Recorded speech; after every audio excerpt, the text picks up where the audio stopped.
నమస్కారం అండి. నా పేరు శ్రీరామ్మూర్తి. నేను మమ్మడివారం నుంచి వచ్చాను. ఇట్లా నాకు గాల్ బ్లాడర్లో ఒక ప్రాబ్లం, స్టమక్ పెయిన్ వస్తే అమలాపురంలో చూపించుకుంటే ఇక్కడ కాకినాడలో చెక్ చేయించుకోమన్నారు. అయితే ఇక్కడ వినోదయ హాస్పిటల్కి వచ్చాను.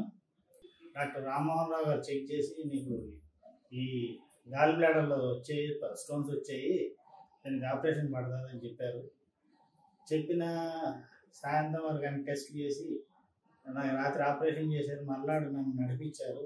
వితిన్ 16 అవర్స్లోనే నన్ను నడిపించారు. ట్రీట్మెంట్ చాలా బాగా చేశారు. చాలా సంతృప్తిగా ఉంది. చాలా థ్యాంక్స్. స్టాఫ్ కూడా బాగా సహకరించారు. అందరు నన్ను బాగానే చూసుకున్నారు. డాక్టర్ రామ్మోహన్ రావు గారికి నా స్పెషల్గా థ్యాంక్స్, ధన్యవాదాలు. Thank you.